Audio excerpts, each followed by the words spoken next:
Hello friends, this is Manjunath Reddy, HK, Department of Electronics, Government Autonomous College, Kalburgi. This video lecturing class belongs to BSc Electronics of 5th semester, Government College, that is Autonomous College, Bengaluru. Today's video lecturing class is related to session 37, that is as far as television is concerned. The learning objectives of this video class are introduction of scanning, importance of scanning, different TV standards, types of scanning, and details of interlace scanning will be learned in this video lecturing class. What will be the session outcome?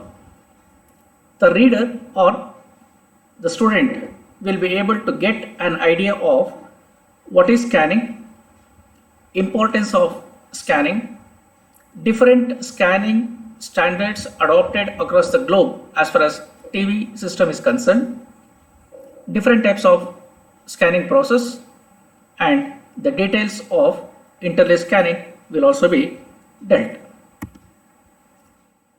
Well, what is scanning and interlace scanning will be discussed now. As far as definition goes, scanning is nothing but the process of making an electron beam spot to move along the rectangular area of the screen from left to right and top to bottom to scan a frame. The process of movement of electron beam spot from left to right and back to scan a new line along the rectangular screen in horizontal direction is called as horizontal scanning. Likewise, the process of movement of electron beam spot from top to bottom and back to scan new frame along the rectangular screen is called as vertical scanning. However, in TV systems, both horizontal and vertical scanning takes place simultaneously while scanning a rectangular area. Well, what for scanning is done in TV system? Scanning is done both at the TV transmitter and receiver. At the transmitter, scanning is done to convert a picture or visual information into electrical signals called as video signals.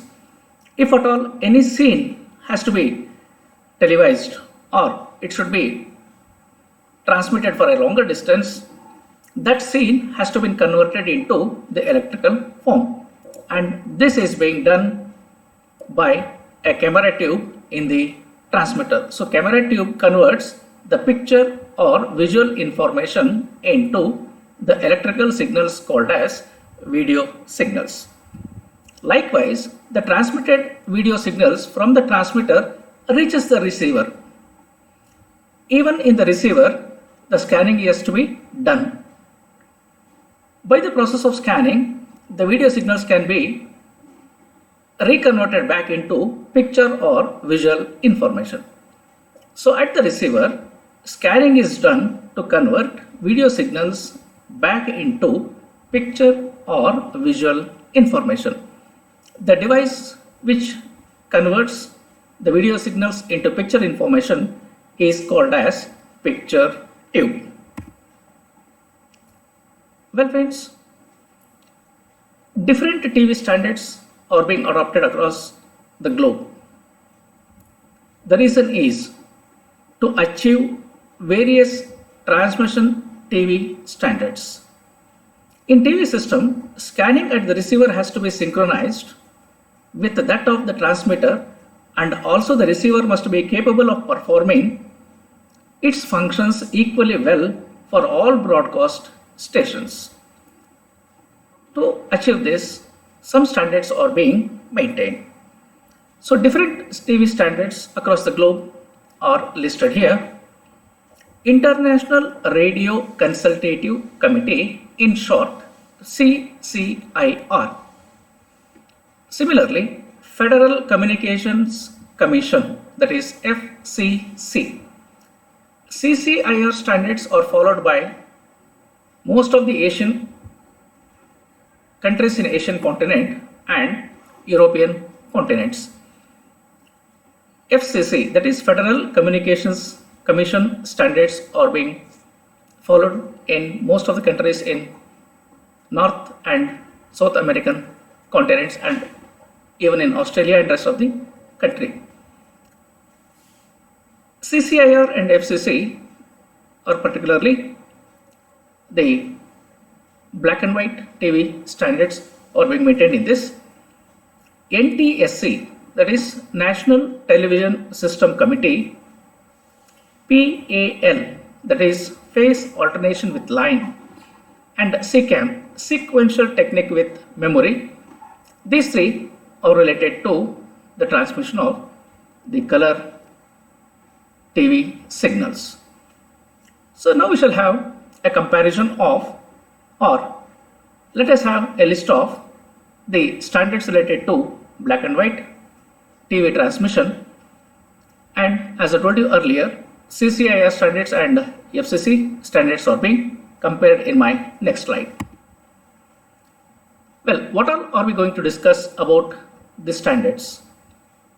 The description of the standards is on the left side of the screen, and on the right side you can find two different standards being listed, that is CCIR and FCC. To transmit a video signal or to transmit a channel using CCIR standards, the channel width will be 7 MHz, whereas the same channel when televised in FCC standards requires 6 MHz, that is 1 MHz less than CCIR standard. Similarly, horizontal scanning, horizontal blanking and horizontal synchronizing frequency in CCIR standards is 15,625 Hz, whereas in case of FCC it is 15,750. Vertical scanning, vertical blanking and vertical synchronizing frequency is 50 Hz in CCIR standards, whereas in FCC it is 60 Hz. Number of frames transmitted per second in CCIR standards is 25 and in FCC 30. Number of fields transmitted per second in CCIR standards is 50. Likewise in FCC it is 60. Number of lines scanned per second is 625 in CCIR and 525 in FCC. Types of scanning adopted in both the cases is interlaced scanning. Types of scanning is interlaced, which is common. Picture IF, that is picture intermediate frequency, is maintained at 38.9 MHz from the carrier in CCIR, whereas it is 45.75 MHz from the carrier. Sound IF 33.4 MHz and 41.25 MHz respectively. Second sound IF is at 5.5 MHz and 4.5 MHz. So this is the different standards that are being maintained in CCIR and FCC system. Well, types of scanning. Basically, there are two types of scanning, or scanning can be done in two different ways. The first one is sequential scanning, or also called as progressive scanning, and the other scanning is interlaced scanning. Sequential scanning is the process in which the scanning of rectangular area of the frame to be televised is carried out sequentially, that is, number of one line is scanned after the another line without any gap, that is sequentially. There is another type of scanning called as interlaced scanning. In this process, the scanning of rectangular area of the frame to be televised is not carried out continuously, but first the frame is scanned by odd number of lines and then the same frame is scanned by even number of lines. Therefore, each frame is scanned twice, first by odd number of lines and then by even number of lines. Let's go to the details of the interlace scanning, which is adopted both in CCIR and FCC standards. As you can see in the diagram here, the first field scanning starts at A and the trace line moves from left to right. That is, the first line is being indicated here along with the horizontal direction of the arrow mark.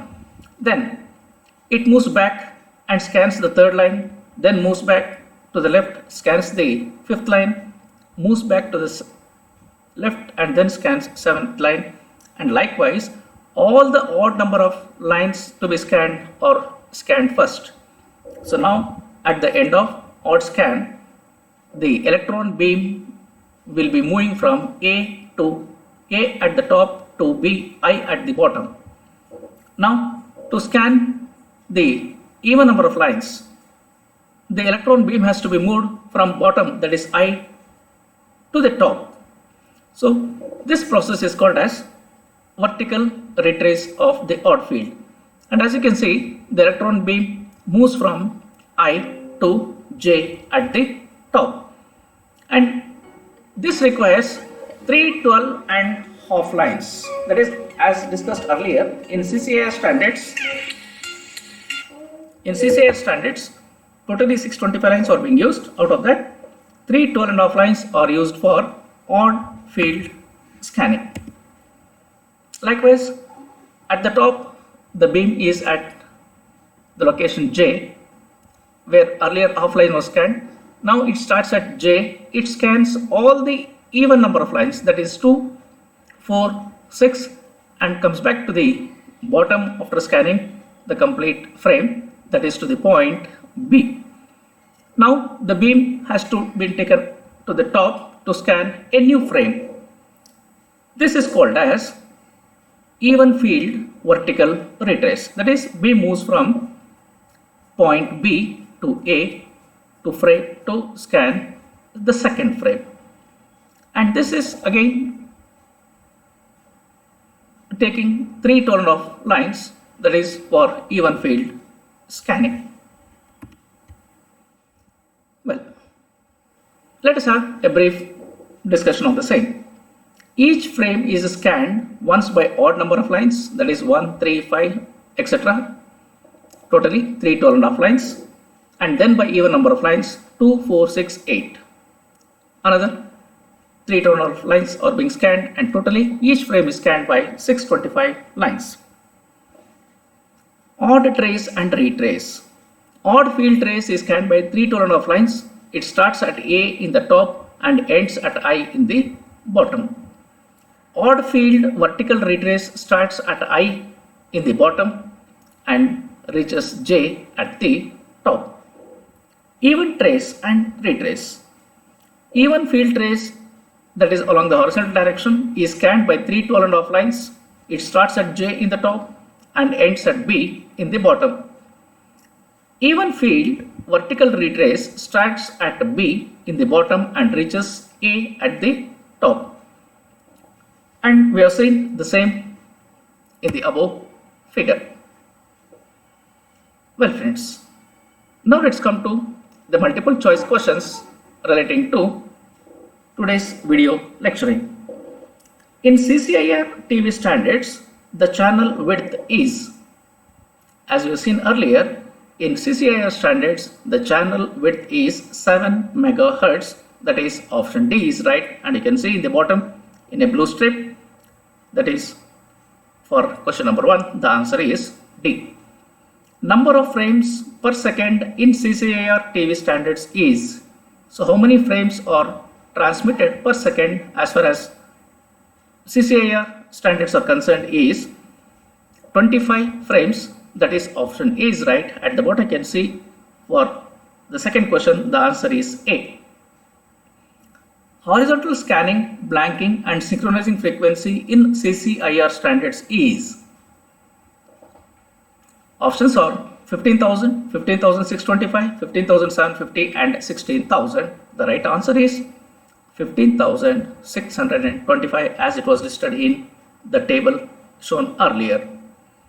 So vertical scanning, blanking and synchronizing frequency in CCIR standards is dash hertz. Options given are 20 hertz, 25 hertz, 30 hertz and 50 hertz. The right answer is 50 hertz, that is option D. In TV communication, scanning is done for the following purpose. What for the scanning is done in TV standards? A. To obtain video signals. To obtain picture information. C. Both A and B, that is to obtain video signals and the picture information. And D. None. Well, the answer for this question is C, because that is both A and B. To obtain video signals, scanning is done, and even to obtain picture information, scanning is done. So thank you friends for watching this video lecturing class, and next topic will be related to the same TV chapter. Thank you.